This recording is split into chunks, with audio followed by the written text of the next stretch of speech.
عباس کو بھی پتا تھا کہ پوچھنے والے نے میرے منصب اور مرتبے کے بارے میں نہیں پوچھا، اور نہ وہ پوچھ سکتا ہے اور نہ کوئی پوچھ سکتا ہے، کیونکہ یہ بات سب کو پتا ہے، اللہ کے بعد اگر کسی کا مقام و مرتبہ ہے ساری کائنات میں تو محمد مصطفیٰ کا ہے۔ بعد از خدا بزرگ توئی، قصہ مختصر، بعد از خدا بزرگ توئی، قصہ مختصر۔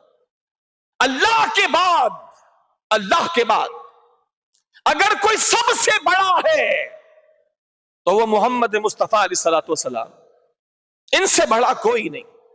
یہ بات حضرت عباس کو بھی پتا تھی، یہ بات سوال کرنے والے کو بھی پتا تھی، وہ جانتے تھے سوال کا معنی کیا ہے، لیکن اس کے باوجود حضرت عباس نے جس محبت کا ثبوت دیا وہ سبحان اللہ اہل محبت کے لیے اصول ہے، جو جب حضور کی بات کرتے ہیں تو اہتمام سے کرتے ہیں، الفاظ کا چناؤ اچھا کرتے ہیں، تعبیر اچھی کرتے ہیں۔ اس کی بنیاد یہ فرمان مبارک ہے، الفاظ ان کے یہ ہیں کہ جب ان سے پوچھا گیا آپ بڑے ہیں یا اللہ کے رسول، تو ان کے الفاظ یہ ہیں، ہوا اکبر منی،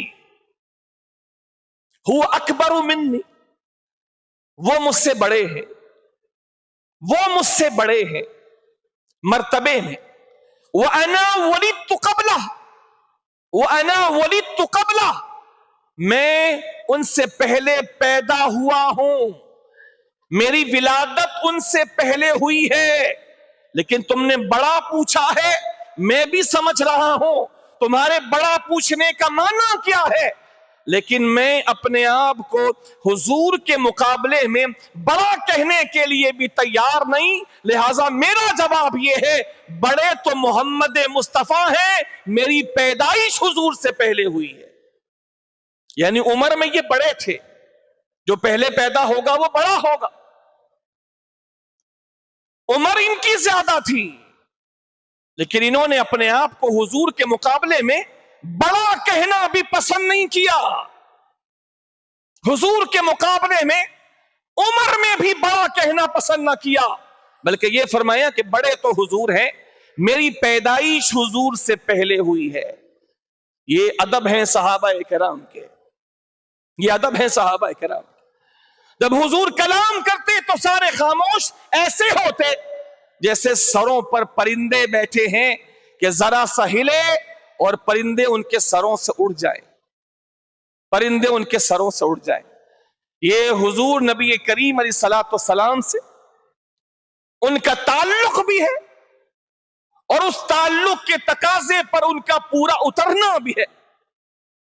اب میں آپ کے سامنے نبی کریم علیہ الصلوۃ والسلام سے جو تعلق میں نے آپ کے سامنے بیان کیا کہ ایک نبی اور امت کا تعلق کیا ہے، ایک نبی اور امت کا تعلق استاد و شاگرد جیسا نہیں، ایک نبی اور امت کا تعلق ایک باپ اور بیٹے جیسا نہیں، ماں اور بیٹے جیسا نہیں، بلکہ حضور اور امتی کا جو تعلق ہے ہر تعلق سے بڑھ کر ممتاز اور جدا ہے۔ اس کو سمجھنے کے بعد اب دو تقاضے میں آپ کے سامنے وقت کے پیش نظر پیش کروں گا، اور اس کی روشنی میں سیدی امام احمد رضا رضی اللہ تعالیٰ عنہ کی کچھ باتیں پیش کرنے کی سعادت حاصل کروں گا۔ اس تعلق کے دو تقاضے، حضور سے وابستگی کے دو تقاضے، محبوب سے وابستگی کا ایک تقاضا عمومی طور پر یہ ہوتا ہے کہ محبوب پر کوئی اعتراض نہ آنے دیا جائے، اگر کوئی اعتراض کرے تو پوری طاقت اور پوری ہمت کے ساتھ محبوب پر ہونے والے اعتراضات کو دور کیا جائے۔ یہ محبت کا تقاضا ہے، اور حضور سے تعلق کا بھی یہ تقاضا ہے کہ اگر محبوب مصطفیٰ پر کوئی اعتراض وارد کرے تو محبت کرنے والے، تعلق رکھنے والے امتی کا یہ تقاضا ہے کہ وہ اللہ کے نبی علیہ الصلوۃ والسلام سے اعتراضات کو، ان اشکالات کو دفع کرے، اور یہ اللہ جل شانہ کی بھی سنت ہے کہ جب کبھی بھی نبی کریم علیہ الصلوۃ والسلام پر کوئی اعتراض کیا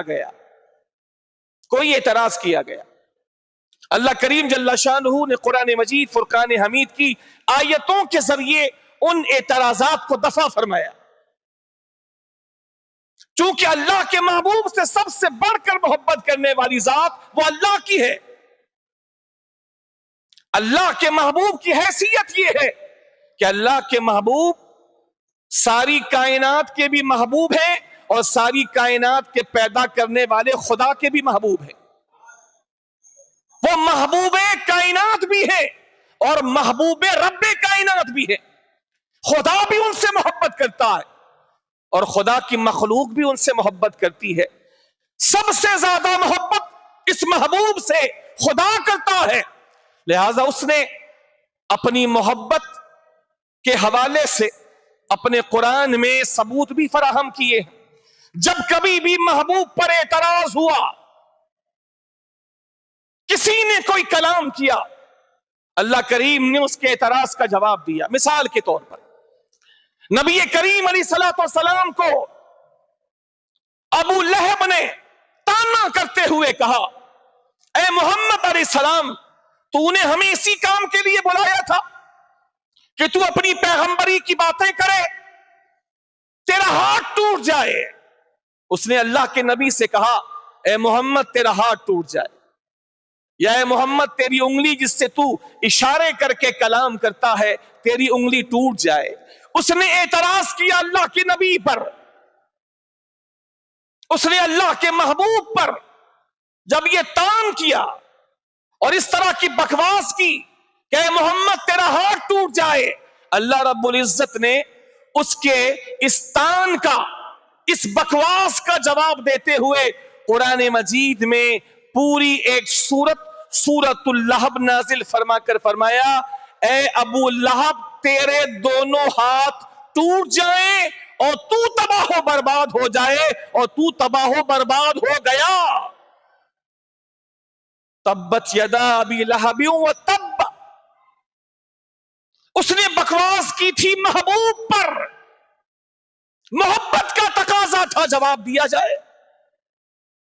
اس نے بکواس کی تھی محبوب خدا پر، محبت و تعلق کا تقاضا تھا کہ محبوب پر ہونے والی بکواس کا جواب دیا جائے، محبوب کی تکلیف کو رفع کرنے کا سامان کیا جائے. اس نے کہا محمد علیہ السلام تیرا ہاتھ ٹوٹ جائے. رب فرماتا ہے ابو لہب کہ دونوں ہاتھ ٹوٹ جائیں، وہ تباہ و برباد ہو جائے، اور وہ تباہ و برباد ہو گیا. ما اغنى عنه ماله وما كسب سيصلى نارا ذات لهب وامرأته حمالة الحطب في جيدها حبل من مسد. اس پوری سورت مبارکہ کو اٹھا کر بار بار پڑھیے. اس میں صرف ابتدا سے انتہا تک محبوب کی محبت کی جھلکیاں ہیں. ابتدا سے انتہا تک محبت کے تقاضے کو پورا کرنا ہے. اس لیے کہ ابتدا سے انتہا تک اللہ تعالیٰ نے ابو لہب اور اس کی بیوی ام جمیل کی شامت اور اس کی بربادی کو بیان فرمایا. کیوں؟ پوری صورت ابتدا سے انتہا تک ابو لہب کی شامت ہے، ابو لہب کی بربادی کا بیان ہے. کیوں بھلا؟ صرف اس لیے کہ اس نے محبوب خدا کی شان میں بکواس کی تھی. اللہ نے پوری صورت اس کی مذمت میں اور اپنے محبوب کی عزت کو بڑھانے کے لیے نازل فرمائی. محبوب یہ کہتا ہے تیرا ہاتھ ٹوٹ جائے، ہم خدا کہتے ہیں اس کے ہاتھ ٹوٹ جائیں، اور ٹوٹ ہی گئے. نہ اس کا مال اس کے کام آئے گا، نہ اس کی کمائی، اس کی اولاد اس کے کام آئے گی. عنقریب بھڑکتی ہوئی آگ میں جھونکا جائے گا. اس کی بیوی جو تیرے لیے کانٹے چن چن کے لاتی ہے جنگل سے تاکہ تیرے راستے میں بچھائے اور تجھے کانٹے چبھے تو اس کو خوشی ہو، اے محبوب ہم تو اس کو ایسی موت ماریں گے کہ لکڑیوں کا گٹھا اس کے سر پہ ہوگا اور رسی اس کے گلے میں ہوگی اور وہی گٹھا پیچھے گرے گا اور رسی اس کے گلے میں پھنسے گی اور وہیں بلک بلک کے مر جائے گی، کوئی اس کو بچانے والا نہ ہوگا۔ ابو لہب بھی برباد ہوگا، اس کی بیوی بھی برباد ہوگی، عزت و شان باقی رہے گی تو محمد مصطفیٰ کی باقی رہے گی۔ تبت یدا ابی لہب وتب، آپ شروع سے آخر تک پڑھیں، اس میں نماز کا بیان نہیں ہے، اس میں نماز کا بیان نہیں ہے، اس میں زکوٰۃ کا بیان نہیں ہے، اس سورت کریمہ میں جہاد کا بیان نہیں ہے، اس سورت کریمہ میں کسی اور مسئلے کا بیان نہیں، بلکہ کائنات کے سب سے بڑے مسئلے کا بیان ہے، اور وہ مسئلہ یہ ہے کہ جب بھی محبوب پر کوئی اعتراض کرے تو خدا کی سنت پر عمل کر کے اس اعتراض کرنے والے کو منہ توڑ جواب دیا جائے، اس اعتراض کرنے والے کو منہ توڑ جواب دیا جائے۔ کسی نے اللہ کے نبی کے بارے میں کہا یہ جو باتیں کرتے ہیں اور کہتے ہیں اللہ ہمیں فرماتا ہے، یہ کوئی اللہ کی باتیں نہیں کرتے، ان پر جن آتا ہے، جن، یہ مجنون ہے۔ مجنون اس کو کہتے ہیں جس پر جن آتا ہو۔ لوگوں نے کہا یہ مجنون ہے، ان پر جن آتا ہے۔ لوگوں نے اللہ کے نبی کو مجنون کہا کہ یہ جن اور آسیب زدہ ہیں، ان پر جن کا اثر ہے، آسیب کا اثر ہے۔ سبحان اللہ العظیم۔ لوگوں نے کہا، کسی بدبخت نے کہا اللہ کے نبی کے بارے میں کہ ان پر جن ہے، اللہ کریم جواب دیتے ہوئے ارشاد فرماتا ہے، نون والقلم وما یسطرون ما انت بنعمت ربک بمجنون۔ نون، قسم ہے نون کی، والقلم وما یسطرون، قسم ہے اللہ کو قلم کی، قسم ہے اللہ کو اس لکھائی کی جو قلم لکھتا ہے، اللہ کو قلم کی قسم، اللہ کو قلم کے لکھے ہوئے کی قسم، ما انت بنعمتی ربک بمجنون، اے میرے محبوب تو اپنے رب کی نعمتوں کے سبب ہرگز بھی مجنون نہیں ہے، بلکہ تو خدا کا محبوب ہے۔ ما انت بنعمت ربک بمجنون، مجنون انہوں نے کہا تھا، مجنون حضور کو کافروں نے کہا تھا۔ جواب خدا دے رہا ہے، جواب خدا دے رہا ہے۔ یہ دو مثالیں میں نے آپ کے سامنے پیش کی اس بات کو ثابت کرنے کے لیے کہ حضور سے امت کا جو تعلق ہے، اس تعلق کا تقاضا یہ ہے کہ خدا نخواستہ کوئی حضور پر اعتراض کرے تو امت کا یہ فرض ہے کہ محبوب پر ہونے والے اعتراض کا جواب دے تاکہ وہ خدا کی سنت بھی ادا کر سکے اور محبت کا تقاضا بھی پورا کر سکے۔ یہ محبت کا تقاضا کہ کوئی اگر محبوب خدا پر اعتراض کرے تو امت جس کا تعلق اللہ کے حبیب سے ہے، ہر تعلق سے بڑا تعلق، اس امت کا فرض ہے کہ اپنے نبی پر ہونے والے اعتراض کا جواب دے اور دندان شکن جواب دے، اور ایسا جواب دے کہ سامنے والا بلبلا اٹھے۔ جب اللہ نے یہ سورت نازل فرمائی تو ابو لہب کی بیوی بلبلا اٹھی اور ایک بڑا پتھر لے کر حضور کو زخم و چوٹ پہنچانے کے لیے آئی۔ صدیق اکبر بھی بیٹھے تھے اور اللہ کے نبی بھی بیٹھے تھے۔ جب یہ سورت نازل ہوئی تو ایسی تکلیف پہنچی اللہ کے جواب سے جو اللہ نے اپنے محبوب کی محبت میں جواب دیا اعتراض کا، بلبلا اٹھے دونوں۔ تو ام جمیل آئی بڑے غصے میں، ایک بڑا پتھر سر اٹھا کر اللہ کے نبی بھی بیٹھے ہیں, صدیق اکبر بھی بیٹھے ہیں, اور آ کر صدیق اکبر سے پوچھتی ہے کہ وہ تمہارا صاحب کہاں ہے؟ حالانکہ حضور وہیں بیٹھے تھے. حضور نظر نہ آئے, صدیق اکبر نظر آئے تو اس نے پوچھا تمہارے صاحب کہاں ہیں جس نے میرے بارے میں ایسا ایسا کہا ہے کہ اس پر قرآن کی آیت اتری ہے, اس قرآن کی آیت میں وہ کہتا ہے کہ میں تباہ ہو جاؤں گی, کہاں ہے؟ میں چاہتی ہوں کہ اس پتھر سے مار کر میں اس کا سر کچل ڈالوں. صدیق اکبر خاموش ہیں, اس نے دائیں بائیں دیکھا پھر چلی گئی. صدیق اکبر نے پوچھا یا رسول اللہ آپ بھی یہیں پر ہیں, میں بھی یہیں پر ہوں. اس نے مجھے دیکھ لیا لیکن آپ کو نہ دیکھ سکی. تو اللہ کے نبی نے ارشاد فرمایا تجھے تو اس نے دیکھ لیا لیکن میرے اور اس کے درمیان اللہ تعالیٰ نے ایسا پردہ ڈال دیا کہ سامنے رہنے کے باوجود وہ مجھے ہرگز نہ دیکھ سکی. تو اس سورہ مبارکہ سے یہ بات بھی پتا چلی کہ دشمن رسول کو جواب ایسا دیا جائے کہ دشمن رسول بلبلا اٹھے.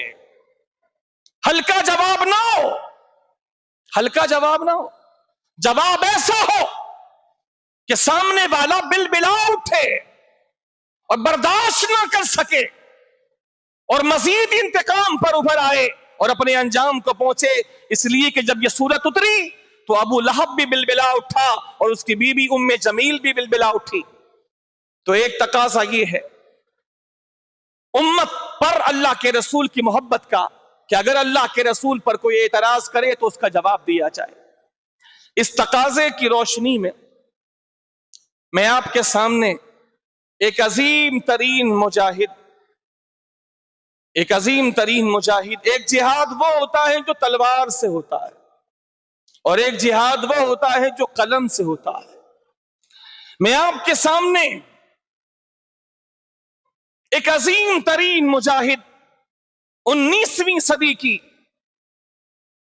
اور اس موجودہ صدی کی اور آنے والی صدی کی, جب تک کہ اللہ کوئی نیا مجدد نہ بھیجے, ان تمام صدیوں کی ایک عظیم ترین شخصیت اور ایک عظیم ترین مجاہد کو پیش کرتا ہوں جنہوں نے خدا کی قسم اپنی ساری زندگی اسی کام پر لگا دیا کہ میں اپنی ذات سے محمد مصطفیٰ علیہ السلام کا دفاع کروں.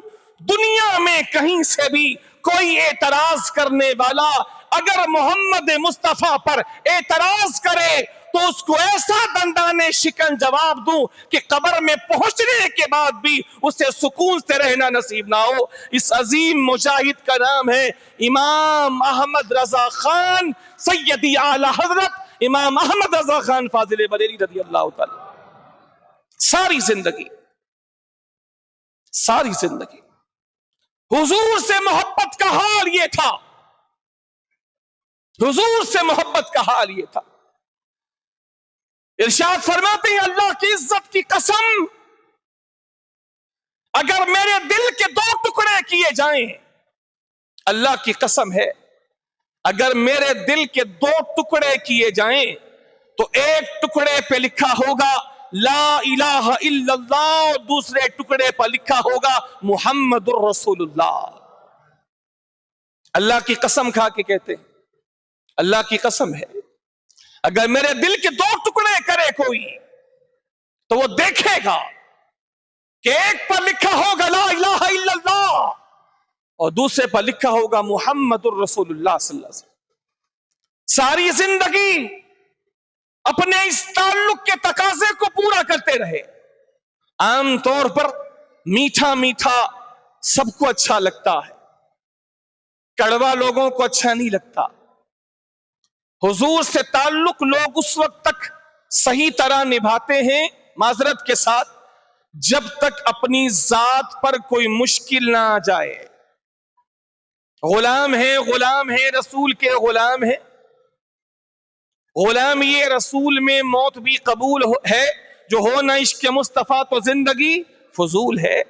بات بڑی اچھی ہے لیکن اس پر عام طور پر لوگ اس وقت تک عمل کرتے ہیں جب تک اپنی عزت پر بات نہ آ جائے، جب تک اپنی جان پر بات نہ آ جائے، جب تک اپنی اولاد پر بات نہ آ جائے، جب تک اپنے کاروبار پر بات نہ آ جائے، جب تک اپنے گھر بار پر بات نہ آ جائے، لوگ اس وقت تک اس نعرے پر کھڑے ہوتے ہیں۔ لیکن جب بات اپنی عزت پر آئے، کوئی گالیاں دینے لگے، کوئی ذات پر اتر آئے، کوئی عزت اچھالنے لگے، تو اس وقت یہ نعرہ لگانے والوں میں سے 1000 میں سے 999 پیچھے ہو جاتے ہیں۔ 1000 میں سے 999 پیچھے ہو جاتے ہیں۔ یار میں یہ رسک نہیں لے سکتا، گھر پر پولیس کی گاڑی کھڑی ہو جائے گی، میں اس سے زیادہ نہیں کر سکتا، جو میں نے کر دیا سو کر دیا۔ ہتھکڑیاں لگیں گی، اگر حضور کے لیے کھڑا ہوا تو میں یہ نہیں کر سکتا، میرے بچوں پہ بات آئے گی، میں اس حد تک نہیں جا سکتا، وہ میری بے عزتی شروع کر دیں گے، میری عزت پر بات آ جائے گی، میں اس سے آگے نہیں جا سکتا۔ میں آپ سے عرض کروں، جس نے اپنی اولاد کی عزت، اپنے گھر بار کی عزت، خود اپنی عزت، اپنا سب کچھ جس نے اللہ کے نبی کی عزت کے لیے قربان کر دیا، ساری زندگی قربان کرتا رہا، بار بار یہ کہتا رہا میری عزت حضور کی عزت پر قربان، میری اولاد حضور کی عزت پر قربان، میرا سب کچھ گھر بار میرے رسول کی عزت پر قربان، جو ساری زندگی اس طرح حضور کے سامنے اعتراض کرنے والوں کے مقابلے میں ڈھال بنا رہا، اس شخصیت کو دنیا امام احمد رضا کے نام سے جانتی ہے۔ جب گالیاں آتی تھی امام احمد رضا کو، جب گالیاں لکھی ہوئی آتی تھی اور لوگ کہتے تھے حضور لوگ آپ کو گالیاں دے رہے ہیں، تو ارشاد فرمایا کرتے تھے میں اللہ کا شکر ادا کرتا ہوں، جب لوگ مجھے برا کہتے ہیں، جب لوگ مجھے گالیاں دیتے ہیں، میں اس وقت خوش ہوتا ہوں اس بات پر کہ جتنی دیر وہ لوگ مجھے گالیاں دیتے ہیں، کم سے کم اتنی دیر تک وہ میرے محبوب کو برا کہنے سے تو اپنی زبان کو روک لیتے ہیں، اتنی دیر تو روک لیتے ہیں۔ میں چاہتا ہوں اپنے رسول کے لیے آڑ بن جاؤں، ڈھال بن جاؤں، جس کو جو کرنا ہے میرے ساتھ کرے، میں حضور کے لیے ڈھال بن جاؤں، میری عزت حضور کی عزت پر قربان، میری اولاد حضور کی عزت پر قربان، میرا سب کچھ حضور کی عزت پر قربان۔ جبھی وہ بار بار یہ کہا کرتے تھے اور اپنی زندگی کا وظیفہ اس بات کو بنایا تھا، انہیں جانا انہیں مانا، نہ رکھا غیر سے کام، انہیں جانا انہیں مانا، نہ رکھا غیر سے کام۔ ہم نے تو ساری زندگی سرکار ہی کو جانا، سرکار ہی کو مانا، جو کوئی بھی سرکار سے دور ہے وہ غیر ہے، جو سرکار سے دور ہے وہ غیر ہے، وہ اللہ سے دور ہے، وہ اللہ کی رحمت سے دور ہے۔ جبھی کہتے تھے انہیں جانا انہیں مانا، نہ رکھا غیر سے کام، للہ الحمد میں دنیا سے مسلمان گیا۔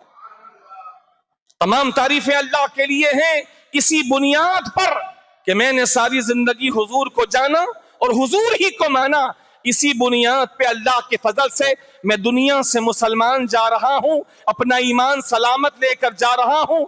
دنیا میں بھی اللہ تعالیٰ نے امام احمد رضا کو عزت عطا فرمائی اسی بنیاد پر، اور کل محشر میں بھی دنیا دیکھے گی اللہ جو ان کو عزت عطا فرمائے گا، سارے اہل محشر پر وہ عزت بھی واضح ہو جائے گی۔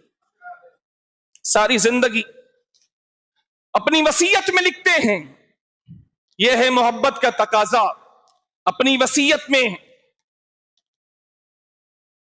اپنے چاہنے والوں کو وصیت کرتے ہوئے ارشاد فرماتے ہیں، فرمایا جس سے، یہ چند جملے سن لیجئے، انسان کو پہچاننے کے لیے اس کی تقریر، اس کی تحریر، اس کے شاگرد، اس کے بچے، اور خود اس کی ذات کے شب و روز یہ سب سے بڑی دلیل ہوا کرتے ہیں انسان کو پہچاننے کے لیے انسان کیسا ہے۔ ان کی وصیت سنیے، کس طرح ساری دنیا کے مسلمانوں کو وصیت فرما رہے ہیں۔ ان کے الفاظ ہیں، وہی سن لیں، اگر ضرورت پڑی تو میں تشریح کر دیتا ہوں۔ ارشاد فرمایا، جس سے اللہ و رسول کی شان میں ادنا توہین پاؤ، پھر وہ تمہارا کیسا ہی پیارا کیوں نہ ہو، اس فوراً اس سے جدا ہو جاؤ۔ جس کو بارگاہ رسالت میں ذرا بھی گستاخ دیکھو، پھر وہ تمہارا کیسا ہی بزرگ معظم کیوں نہ ہو، اپنے اندر سے اسے دودھ سے مکھی کی طرح نکال کر پھینک دو۔ یہ ان کی وصیت ہے۔ انسان کے الفاظ، اس کا لہجہ، اس کے شب و روز بتاتے ہیں کہ وہ اندر سے کیا ہے۔ وصیت کر رہے ہیں کہ جس بندے کو بھی تم دیکھو کہ اللہ اور رسول کی شان میں ادنا سی بھی توہین کرتا ہے، اشارے میں یا لکھنے میں یا بولنے میں یا اپنے لہجے سے کسی طرح بھی ادنا سا توہین بھی دیکھو، تو فرمایا پھر وہ تمہارا کیسا ہی پیارا کیوں نہ ہو، کتنا بھی تمہیں عزیز ہو، بیٹا ہو نعوذ باللہ، یا بھائی ہو، یا تمہارا مرشد ہو، یا تمہارا استاد ہو، فرمایا کہ کوئی بھی ہو، کتنا بھی پیارا ہو، فوراً اس سے جدا ہو جاؤ۔ اب اس سے کیا تعلق؟ اس سے جو رشتہ تھا وہ اللہ اور رسول کی محبت کی بنیاد پر تھا۔ جب وہ اللہ ہی کی توہین کرنے والا ہے، جب وہ رسول اللہ کی توہین کرنے والا ہے، تو پھر میرا اور اس کا کیا تعلق، میرا اور اس کا کیا رشتہ؟ اس لیے کہ رشتے کی بنیاد ہے الحب فی اللہ والبغض فی اللہ۔ مومن محبت کرتا ہے تو اللہ کے لیے، اور مومن دشمنی کرتا ہے تو اللہ کے لیے۔ فرمایا جدا ہو جاؤ، جس کو بارگاہ رسالت میں ذرا بھی گستاخ دیکھو، کہ جس نے حضور کی بارگاہ میں ذرا سی بھی گستاخی کی، زبان سے یا تحریر سے یا انداز سے یا لہجے سے، کیسے بھی، فرمایا پھر وہ تمہارا کیسا ہی بزرگ معظم عزت دار کیوں نہ ہو، اپنے اندر سے اسے ایسے نکال کر پھینک دو جیسے دودھ میں سے مکھی نکال کر پھینک دیتے ہیں۔ یہ امام احمد رضا صرف وصیت نہیں کر رہے، بلکہ ساری زندگی اس پر عمل کرتے رہے، ساری زندگی اس پر عمل کرتے رہے،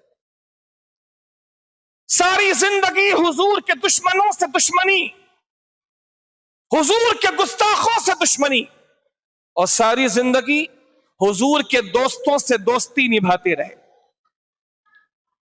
حضور کی حدیث الحب فی اللہ والبغض فی اللہ پہ عمل کرتے رہے۔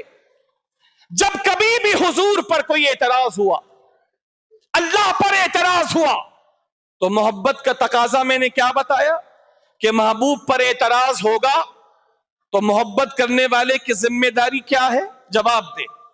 محبت کرنے والے کی ذمہ داری کیا ہے؟ بولیے، جواب دے، چونکہ یہ اللہ کی سنت ہے۔ جب کبھی بھی اللہ رسول پر اعتراض ہوا، اللہ کے دین پر اعتراض ہوا، رسول اللہ کے دین پر اعتراض ہوا، امام احمد رضا خان فاضل بریلی رضی اللہ تعالیٰ عنہ صف اول میں آ کر جواب دینے والوں کی امامت کرنے والے۔ حضور کے ختم نبوت پر اعتراض ہوا، کوشش کی گئی کہ حضور کے بعد ایک اور نبی کو کھڑا کیا جائے، مرزا غلام قادیانی کو کھڑا کیا گیا، ایک بہت بڑا فتنہ کھڑا کیا جا رہا تھا اسلام کے مقابلے میں، اسلام کے نام پر حضور کی نبوت پر ڈاکہ ڈالا جا رہا تھا، اور علماء نے کئی کتابیں لکھی، بڑے بڑے علماء نے کتابیں لکھی. پیر مہر علی شاہ صاحب رحمت اللہ تعالی علیہ نے سیف چشتیائی لکھی, اور بزرگوں نے کئی کتابیں لکھی. امام احمد رضا خان فاضل بریلی رضی اللہ تعالیٰ عنہ نے قادیانی کے خلاف, قادیانیت کے خلاف اور حضور کے آخری نبی ہونے کے حوالے سے امام احمد رضا نے دندان شکن 5 سے زیادہ مستقل کتابیں امام احمد رضا نے لکھی, جس میں قادیانیت کے تابوت میں آخری کی ٹھوک دی. چنانچہ میں چند کتابوں کے نام امام احمد رضا نے جو لکھی وہ نام آپ کے سامنے ذکر کرتا ہوں. چونکہ محبت کرنے والے پر محبت کا یہ تقاضا ہے کہ محبوب پر اعتراض ہو تو محبت کرنے والا جواب دے. امام احمد رضا ساری زندگی یہ کام بڑی خوش اسلوبی سے کرتے رہے, لہذا ایک کتاب لکھی قادیانی کے خلاف جس کا نام ہے جزاء اللہ عدوہ بإبائہ ختم النبوہ. اس کتاب کے ذریعے سے امام احمد رضا نے مرزا قادیانی کے خلاف اس کی بکواسات کے قلے قمے کے لیے اس کتاب کو لکھا. دوسری کتاب لکھی السوء والعقاب علی المسیح الکذاب, یہ دوسری کتاب امام احمد رضا کی. پھر تیسری لکھی قہر الدیان علی مرتد بقادیان, یہ قادیان کے مرتد پر اللہ جل شانہ کا قہر. اس نام سے امام احمد رضا نے قادیانی کے خلاف تیسری کتاب لکھی. چوتھی کتاب المبین ختم النبیین, امام احمد رضا نے حضور کے آخری نبی ہونے کو ثابت کرنے کے لیے امام احمد رضا نے یہ چوتھی کتاب لکھی. اس کے علاوہ اور کتابیں بھی امام احمد رضا نے اس فتنے کے خلاف, جس فتنے نے اللہ کے آخری نبی کی نبوت پر ڈاکہ ڈالنا چاہا, امام احمد رضا نے سد راہ کے لیے یہ کتابیں لکھ کر قادیانی اور قادیانیت کو ہمیشہ کے لیے دفن کر دیا. اس کے علاوہ حضور کی شریعت پر حملہ کیا گیا. انڈیا میں یہ کوشش کی گئی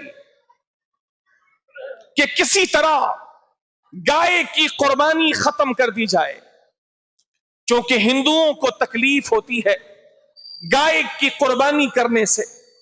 لہذا کئی لوگ, کئی سیاسی رہنما اور کئی دیندار کہلانے والے اس بات پر راضی ہو گئے کہ ہندوؤں کو راضی کرنے کے لیے, ان کے ساتھ تعلقات اچھے رکھنے کے لیے, مشترکہ ہندوستان میں جب پاکستان نہیں بنا تھا اس وقت ہندو بھائیوں کو خوش رکھنے کے لیے اور شر و فساد سے بچنے کے لیے گائے کی قربانی کو ختم کر دیا جائے. گائے کے بجائے اونٹ ذبح کر لیے جائیں, بکری ذبح کر لی جائے, گائے کی قربانی ختم کر دی جائے. ہندوؤں کی سازش یہ تھی کہ اس طریقے سے آہستہ آہستہ مسلمانوں کو ان کے شعار سے دور کر دیا جائے, اور مسلمانوں کا جو شعار ہے, جو مسلمانوں کی اپنی پریکٹس ہے, اس سے دور کر دیا جائے. امام محمد رضا خان فاضل بریلی رضی اللہ تعالیٰ عنہ نے اس وقت بھی شریعت اسلامیہ کی حفاظت کے لیے پوری باک پن کا مظاہرہ کرتے ہوئے ایک کتاب لکھی, اور گائے کی قربانی کے بارے میں ہندوؤں کی سیاست کا پردہ چاک کیا, اور ہندوؤں کی سیاست کے پھیرے میں جتنے بھولے بھالے مسلمان آ چکے تھے سبوں کو خبردار کیا. چنانچہ اس موقع پر ہندوستان میں رہتے ہوئے ہندوؤں کے خلاف مسلمانوں کے شعار کو باقی رکھنا ایک مشکل کام تھا, لیکن اس مشکل کام کو بھی امام احمد رضا نے پوری دیانتداری سے انجام دیا, اور ایک کتاب لکھی انفس الفکر فی قربان البقر, گائے کی قربانی کے بارے میں نفیس ترین, عمدہ ترین فکر اور سوچ اس بنیاد پر انفس الفکر فی قربان البقر، گائے کی قربانی ہونی چاہیے۔ ہندوؤں کو خوش کرنے کے لیے گائے کی قربانی بند نہیں کی جا سکتی۔ آج ہندو کہہ رہے ہیں اے مسلمانوں، آپ کے گائے قربان کرنے سے ہم ہندوؤں کو تکلیف ہوتی ہے، لہذا آپ گائے کی قربانی بند کر دیں تاکہ ہم ہندوستان میں رہنے والے ہندو مسلمان آپس میں مل جل کر رہ سکیں۔ اگر آپ گائے قربان کریں گے تو ہمیں تکلیف ہوگی۔ تو امام احمد رضا نے کئی دلیلیں قائم کی قرآن و حدیث سے، اور اس میں ایک بات یہ بھی سمجھائی، مسلمانوں آج ہندو تم سے کہہ رہے ہیں کہ تم گائے ذبح کرتے ہو تو ہمیں تکلیف ہوتی ہے، اور آج تم ہندوؤں کی تکلیف دور کرنے کے لیے گائے کی قربانی بند کر دو گے، کل یہ آگے بڑھ کر کہیں گے اے مسلمانوں ہمیں تمہاری نماز اور اذان سے تکلیف ہوتی ہے، تو کیا تم آگے بڑھ کر نماز اور اذانیں بھی بند کر دو گے؟ کل یہ کہیں گے تمہاری مسجدوں سے ہمیں تکلیف ہوتی ہے، تو کیا مسجدیں بھی بند کر دو گے؟ آج موقع ہے اس معاملے میں، اگر تم سارے مسلمان جم کر کھڑے ہو جاتے ہو تو ان ہندوؤں کو مزید آگے بڑھنے کا موقع نہیں ملے گا۔ یہ گائے کی قربانی رکوانا نہیں چاہتے، بلکہ یہ ہندو تم سے تمہارے شعار کو ختم کروانا چاہتے ہیں۔ اس پر امام احمد رضا نے ہندوستان کے تمام مسلمانوں کی رہبری کرتے ہوئے، ہندوستان میں رہتے ہوئے ہندوؤں کے خلاف گائے کی قربانی پر ایک بہترین کتاب لکھی اور مسلمانوں کو اس بات پر تیار کیا، ہندوؤں کو اگر تکلیف ہوتی ہے تو ہوا کرے، مسلمان اپنے نبی کی شریعت سے پیچھے نہیں ہٹ سکتے۔ وہاں رہنمائی کرنا آسان کام نہ تھا، جبکہ کئی مسلمان کہلانے والے افراد ہندوؤں کے حق میں فتویٰ دے چکے تھے۔ اگر امام کھڑے نہ ہوتے تو ہندوستان میں گائے کی قربانی کبھی کی بند ہو چکی ہوتی۔ اسی طرح مسلمانوں کے اندر کئی ایسی خرابیاں جو مسلمانوں کے اندر نہیں ہونی چاہیے وہ در آئی تھی ہندوؤں کے ساتھ رہنے کی وجہ سے۔ امام احمد رضا نے حق بیان کرنے میں کبھی کسی کی پرواہ نہیں کی، وہ کافر و مشرک ہوتے تو بھی حق پورا بیان کرتے، اور مسلمان کہلانے والے ہوتے تو بھی حق پورا بیان کرتے، اس لیے کہ ان کا سب سے گہرا تعلق خدا کے ساتھ تھا، مصطفیٰ کے ساتھ تھا۔ کچھ لوگ مزارات کو سجدے کیا کرتے، امام احمد رضا سے سوال کیا گیا، عبادت کا سجدہ تو اللہ ہی کے لیے ہے، لیکن تعظیم کا سجدہ جو پچھلی امتوں میں تھا کہ اللہ تعالیٰ نے فرشتوں کو سجدہ کروایا، فرشتوں سے سجدہ کروایا، حضرت آدم کو، حضرت یوسف کو سجدہ کروایا، ان کے والدین اور ان کے بھائیوں سے، تو پچھلی شریعت میں تعظیم کا سجدہ تھا، تو کیا اس امت میں بھی تعظیم کا سجدہ، عبادت کا نہیں؟ عبادت کا سجدہ تو شرک ہے، وہ کبھی نہیں ہو سکتا اور کبھی بھی نہیں ہوا کسی شریعت میں۔ تعظیم کا سجدہ کہ بڑے بزرگ ہیں چلو تعظیم کا سجدہ کر لیں، تو کیا یہ تعظیم کا سجدہ کیا جا سکتا ہے؟ کئی لوگ تعظیم کے سجدے اپنے پیروں کو کرتے ہیں۔ امام احمد رضا رضی اللہ تعالیٰ عنہ نے اللہ کے نبی کی شریعت کے دفاع میں قرآن و حدیث سے، علماء کے اقوال سے ایک مبسوط کتاب تحریر فرمائی، الزبدۃ الزکیہ فی تحریم سجود التحیہ۔